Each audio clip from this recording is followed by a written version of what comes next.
بسم الله الرحمن الرحيم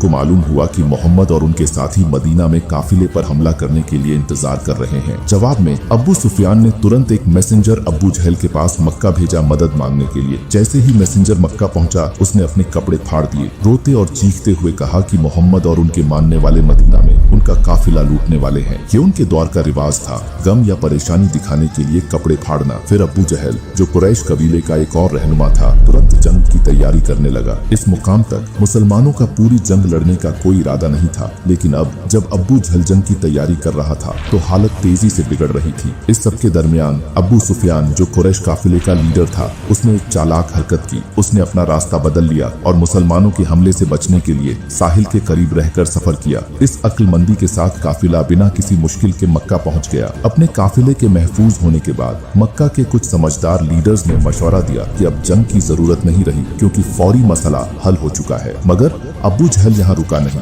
उसने जंग पर जोर दिया और कहा कि अगरचे काफिला महफूज है, लेकिन हम फिर भी लड़ेंगे। जबकि कई अरब लीडर्स जंग से बचना चाहते थे, अबू जहल ने अपनी ताकत से उन्हें उकसाया और बुज़दिल कहकर जंग की तैयारी करने के लिए मजबूर किया। तो मक्का का कुरैश कबीला पूरी तरह से जंग के लिए तैयार होकर बद्र के लिए निकल पड़ा। इसी दौरान प्रॉफिट मोहम्मद को ये खबर मिली कि काफिला महफूज निकल गया है और अबू जहल अब 1000 आदमियों, 100 घोड़ों और 170 ऊंटों की पूरी तैयार फौज के साथ करीब आ रहा है। इसके मुकाबले में मुसलमानों के पास सिर्फ 313 आदमी थे, जिनमें 82 मुहाजिर जो मोहम्मद के साथ मक्का से मदीना हिजरत कर आए थे और 231 अंसार मदीना के लोग शामिल थे। उनके पास सिर्फ 2 घोड़े और 70 ऊंट थे। अब बद्र के मैदान में जंग का मंजर तैयार था, जहां छोटी और कम साइज मुस्लिम फौज का सामना कुरैश की बहुत बड़ी और बेहतर तैयार फौज से था। तो प्रॉफिट मोहम्मद ने तुरंत एक मीटिंग बुलाई ताकि अपने सहाबा से आगे की प्लानिंग कर सकें। हर किसी ने अपनी अपनी राय दी। फिर एक सहाबी, जिनका नाम ज़ैद अरकम था, उठकर खड़े हुए और कहा,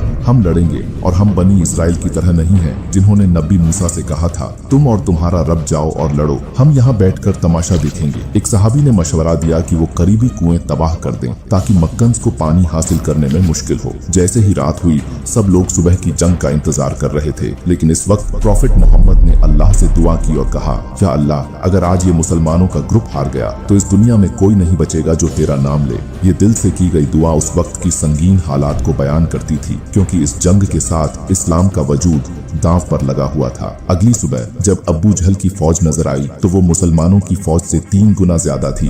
उस वक्त एक अरबी रिवायत थी, जंग शुरू होने से पहले दोनों तरफ के ताकतवर लोग अकेले मुकाबले में लड़ते थे ताकि अपनी ताकत दिखा सकें। कुरैश की तरफ से उतबा, जो कि एक बहुत अमीर और ताकतवर बिजनेसमैन था, अपने भाई और बेटे के साथ सामने आया। उन तीनों ने मुसलमानों को ललकारा और कहा, क्या कोई है जो हमसे लड़े? 3 मुसलमान अंसारों ने आगे बढ़कर ये चैलेंज कबूल किया, मगर उतबा ने उन्हें रद्द कर दिया और कहा, ये लोग कौन हैं? हम अपने बराबर के लोगों से लड़ना चाहते हैं। उसे कुरैश कबीले के लोग चाहिए थे, जिन्हें वो अपने मुकाबले के लायक समझता था। फिर मुहाजिरों में से जो लोग मोहम्मद के साथ मक्का से मदीना हिजरत करके आए थे, 3 सहाबी आगे बढ़े, हजरत हमजा, हजरत उबैदा और 24 साल के हजरत अली। जैसे ही लड़ाई शुरू हुई, हजरत अली और हजरत हमजा ने फौरन अपने ओपोनेंट को मार दिया, लेकिन हजरत उबैदा गंभीर जख्मी हो गए और बाद में वो इन्हीं जख्मों की वजह से शहीद हो गए। हजरत उबैदा की शहादत के बावजूद उतबा, उसका भाई और उसका बेटा सब कत्ल हो गए। दिलचस्प बात यह है कि उतबा का एक और बेटा भी था जो मुसलमानों के साथ लड़ाई कर रहा था। उसने अपने वालिद, भाई और चाचा को कत्ल होते देखा, लेकिन फिर भी वो मुसलमानों का वफादार रहा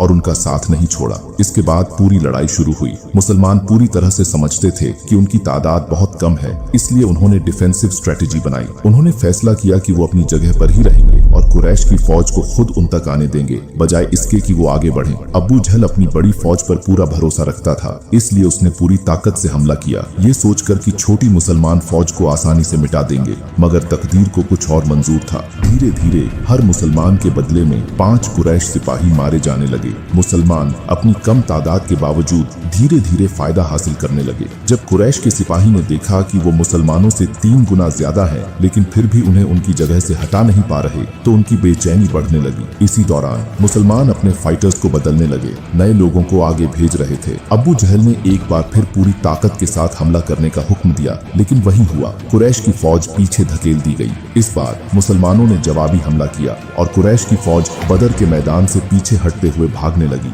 इस अफरा तफरी में 70 कुरैशी फाइटर्स मारे गए और दूसरे 70 मुसलमानों के कब्जे में आ गए। मरने वालों में अबू जहल खुद भी शामिल था, जो कुरैश के लिए एक बड़ा नुकसान था। मक्का में लोग जीत की खबर का इंतजार कर रहे थे, क्योंकि कुरैश को पिछले 60 सालों में कोई बड़ी शिकस्त नहीं हुई थी। तकरीबन 65 साल पहले उन्होंने अब्राहा की 60,000 फौज को शिकस्त दी थी, जिससे उनका रुतबा और भी बढ़ गया था। लेकिन अब मक्का के कुरैश सिर्फ 313 मुसलमानों से शिकस्त खा चुके थे, जिससे उनके फखर और रुतबे को गहरा झटका लगा। एक मशहूर वेस्टर्न हिस्टोरियन ने लिखा है कि जंग बदर से पहले अरब मोहम्मद को एक कमजोर शख्स समझते थे, जिसे अपने ही लोगों ने निकाल दिया था। लेकिन बद्र की जंग के बाद मोहम्मद एक बादशाह और मिलिट्री जीनियस के तौर पर पूरे अरब में मशहूर हो गए, क्योंकि उन्होंने अपनी से 3 गुना बड़ी फौज को हराकर दिखाया था। जीत की खबर लेकर जब मुसलमान लौटे तो हर तरफ खुशी का माहौल था, लेकिन ये जीत की खुशी ज्यादा देर तक नहीं रह सकी, क्योंकि इस बार अबू सुफियान ने पूरे अरब से 3000 की फौज जमा करके मुसलमानों से बदला लेने की तैयारी शुरू कर दी थी। इस करीब आते खतरे का मतलब था कि मुसलमानों को एक और बड़े इम्तिहान के लिए तैयार होना पड़ेगा।